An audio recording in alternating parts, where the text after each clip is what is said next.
Your ex refuses to use a co-parenting app. She won't download it, won't pay for it. Maybe she called it pointless. Maybe she called it surveillance.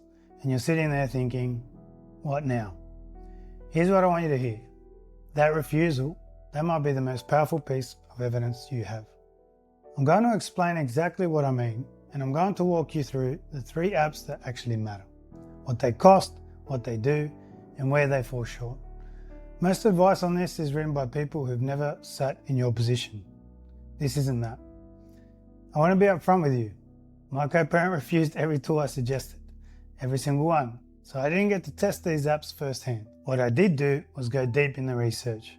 Family law attorneys, real fathers in custody battles, court forums, review platforms, which app judges actually name in custody agreements. Here's the bottom line. These apps don't fix your co-parenting relationship. They protect you while it's broken.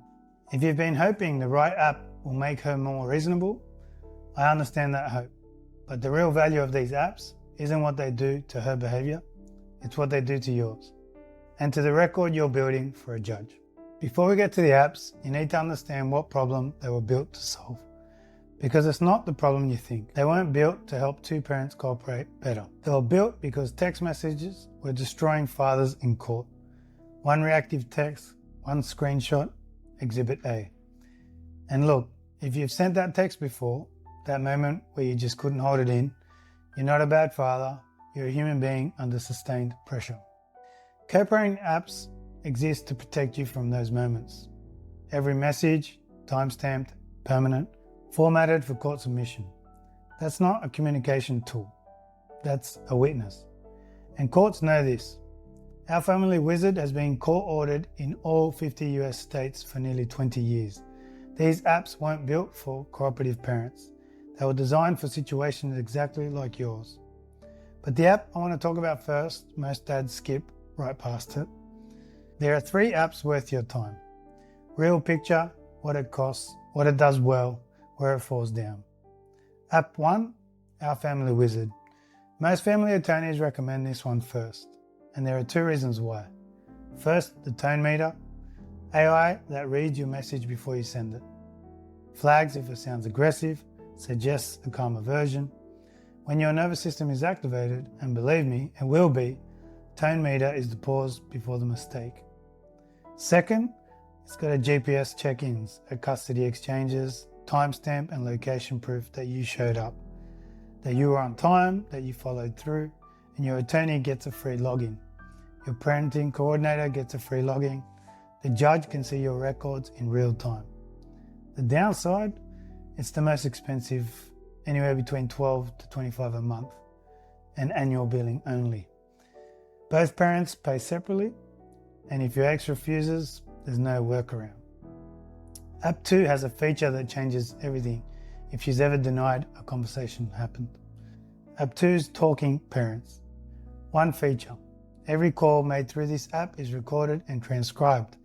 If she's ever agreed to something on a call and then denied the conversation ever happened, this ends that. The catch? The full feature set runs $32 a month, and your attorney can't log in directly. That costs you billable hours. App 3, this is the one I'd start with if your ex refuses everything. App 3 is AppClose.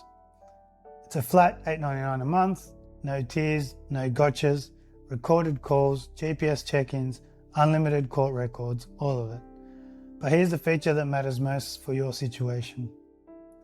AppClose Solo. If your ex refuses to download the app, Solo mode still lets you log everything. Every request you made, every message she didn't respond to, a verified record of your attempts. That paper trail of unanswered requests, that's evidence. But before you sign up for any of these, you need to hear what these apps can't do. Here's what every comparison article skips. These apps document problems. They don't stop them. A court can order your ex to use the app, but courts rarely punish someone for ignoring messages on it. Enforcement means filing a motion, months, attorney fees, and a high conflict co-parent. She'll learn the system. Message flooding, dozens of messages, relentless, performative requests make her look cooperative, but they exhaust you. Deliberate, non-response. Read receipts, confirms she saw it. She says nothing for days. Off-app communication, whatever happens outside the app isn't in the record. I know how heavy that feels.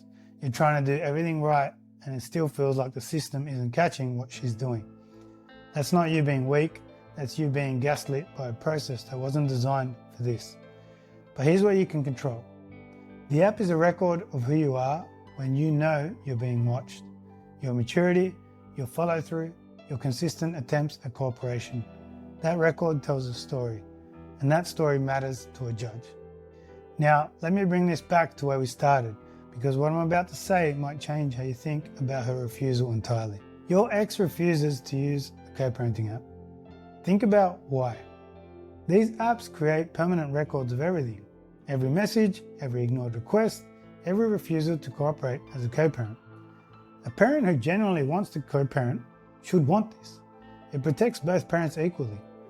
So when a co-parent fights hard against a court-admissible communication tool, that tells a story. Judges notice. Her no to the app becomes your yes from the court. So here's my honest recommendation. If you need court credibility and attorney access, OurFamilyWizard. Give your lawyer the practitioner login on day one. She's agreed to things on calls, then denied them. TalkingParents. Every word recorded. She won't engage with anything. AppClose. 60-day free trial. Start solo mode today. Document every attempt. Whatever app you choose, use it like you're building a case, because you are. Stay professional, stay consistent, stay in the record, because the man who shows up, measured, documented, unwavering, that's the man a judge remembers. If this was useful, the next step is understanding what to actually say inside these apps when she's pushing every button you have. I've got a video on Grey Rock that walks you through exactly that. Links here. And if you want the full communication framework, the free guide is in the description. You're doing the right work. Keep going. I'll see you on the next one.